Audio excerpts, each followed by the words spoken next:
Et c'est l'une des nouveautés du classement de cette année des personnalités préférées des Français. Alors il n'y a pas eu de surprise en tête, Jean-Jacques Goldman pour les hommes, Sophie Marceau pour les femmes, mais il y en a un tout de même qui a fait une entrée fracassante directement à la 7e place. C'est le chef Philippe Etchebest qui nous fait le plaisir d'être avec nous ce matin sur Sud Radio. Bonjour Philippe Etchebest. Bonjour. Chef étoilé du restaurant Le 4e Mur à Bordeaux. On vous connaît bien sûr pour vos émissions Top Chef, Objectif Chef, Cauchemar en cuisine.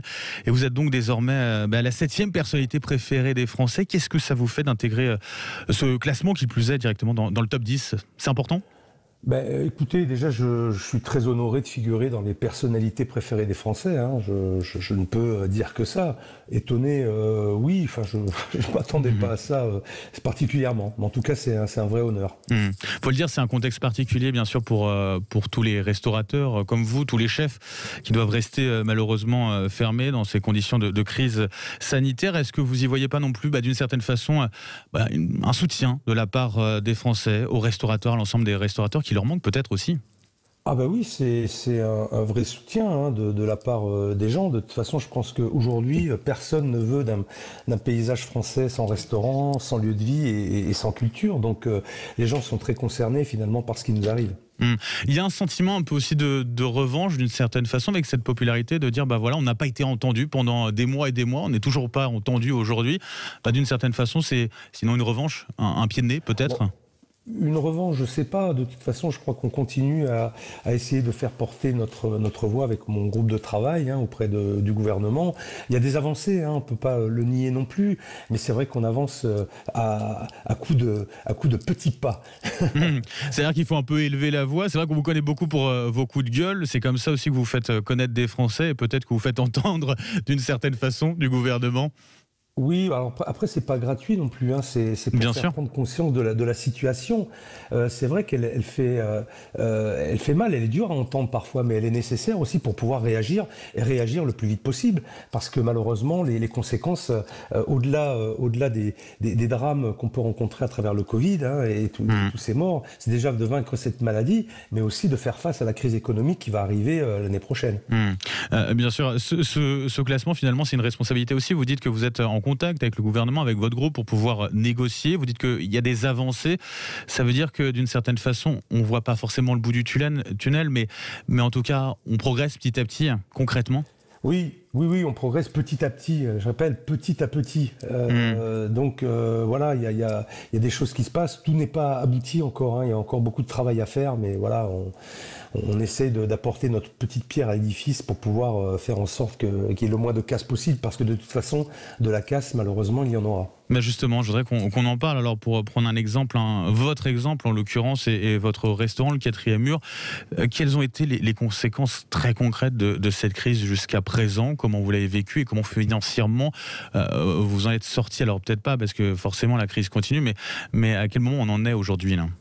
Il y a eu 2 phases. Il y a eu le premier confinement qui a fait que on a tous été fermés. Moi, je sais personnellement que je ne me suis pas mis à faire de la vente à emporter, parce que j'avais un autre combat à mener, justement, c'était d'échanger avec les divers ministres et mon groupe de travail et de travailler là-dessus. Mais quand le deuxième confinement est arrivé, ce auquel je pense personne ne s'attendait, là il a fallu mettre des choses en place et donc je me suis mis à faire de la vente à emporter, parce que je n'avais pas d'autre choix que d'essayer de faire entrer un petit peu d'argent pour payer mes frais fixes, parce que je n'avais aucune aide. Et ça veut dire que c'est une mesure simplement d'appoint finalement, d'une certaine façon. Ça peut pas être durable en tout cas.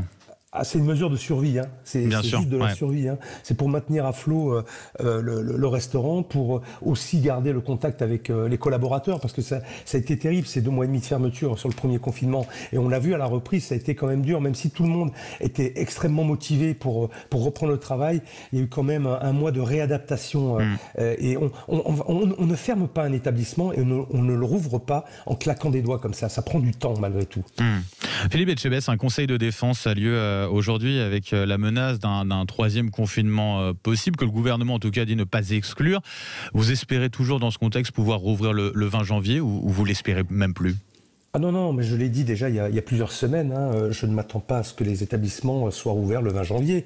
C'est une évidence. On l'a vu à chaque fois, je comprends pas.